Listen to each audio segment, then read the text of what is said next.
Hi friends, all of you welcome once again.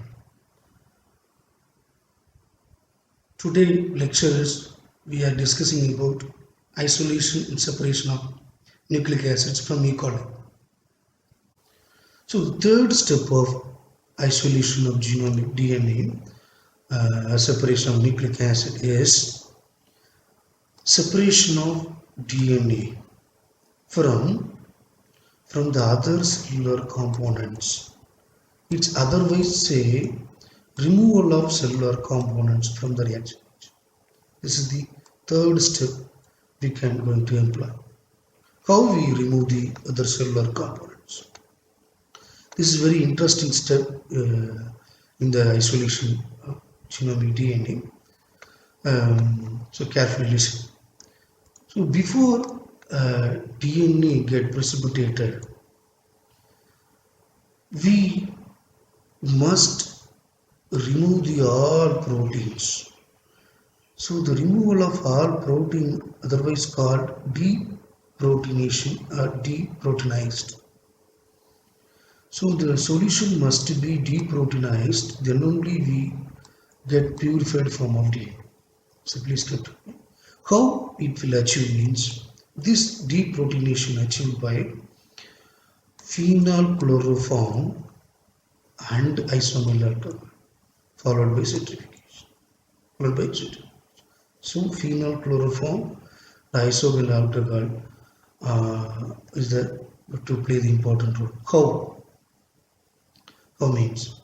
So when we added the phenol chloroform reagent to the reaction mixture followed by centrifugation, we got the three layer.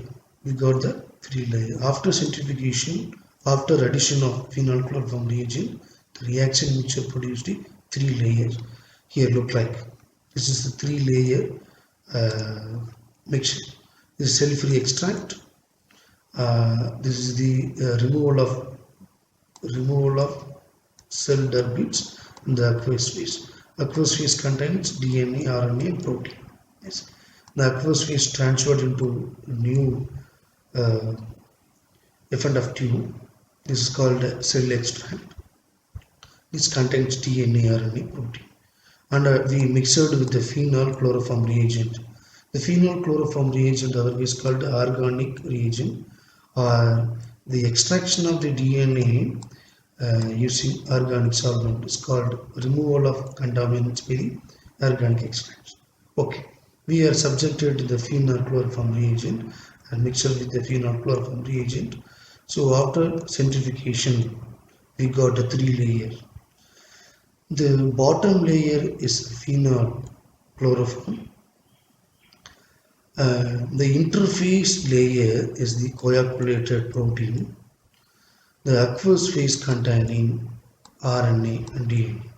So please keep your mind. The interface containing only protein. How the proteins are separated.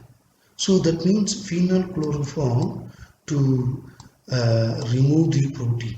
How it takes place. So after three layer form, the upper layer, the aqueous phase, contains DNA, RNA. The lower organic layer contains phenylchloroform. So the compact band like denatured protein has settled on the interface between the aqueous and organic phases. So after addition of phenylchloroform, how the proteins are separated. This is the main phenomenon. You know very well. Already the proteins are get fragmented. Okay. So we added the water saturated phenol. After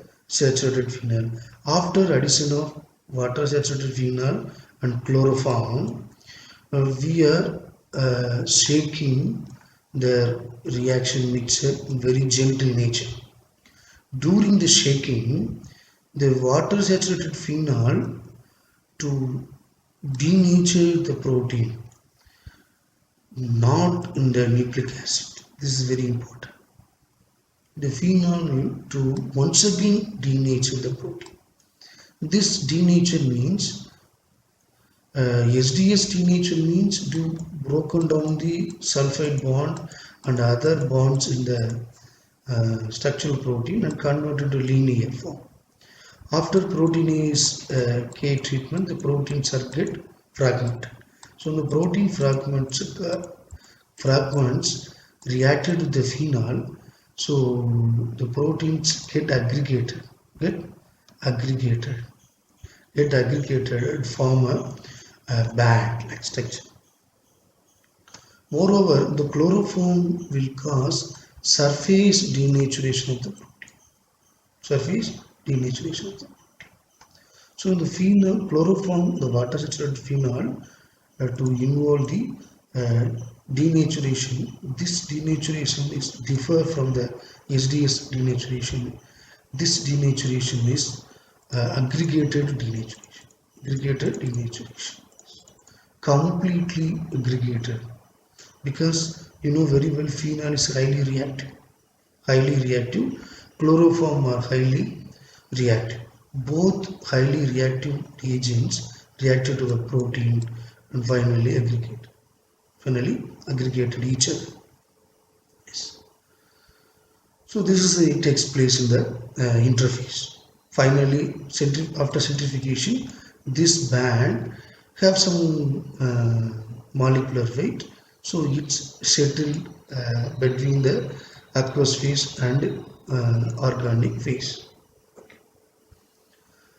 The isoamyl alcohol, after addition of isoamyl alcohol to reduce the foaming, you know very well, when we are adding the chloroform phenol reagent to the reaction mixture, the reactions are completely dissolved.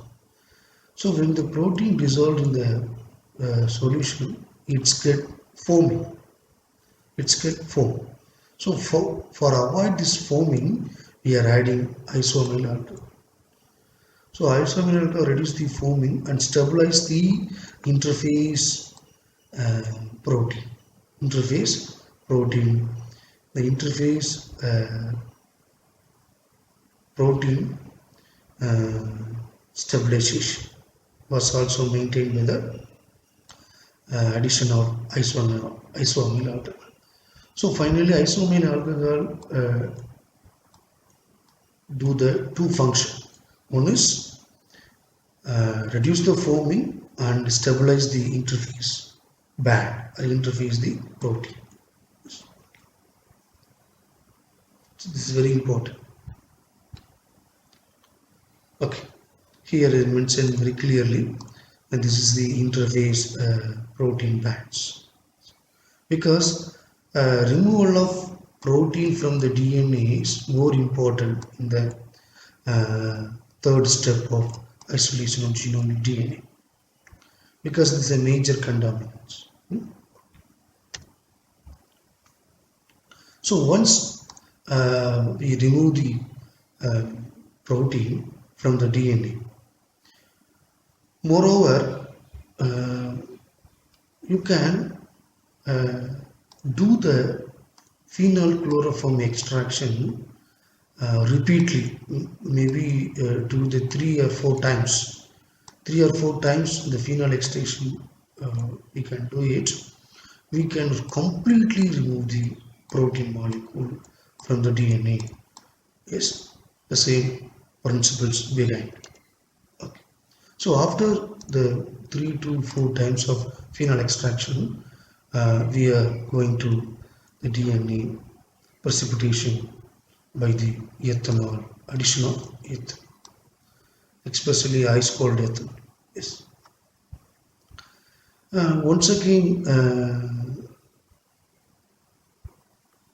we remove the aqueous phase from the previous step. The transfer of aqueous phase into a new tube, so it's only containing DNA and RNA.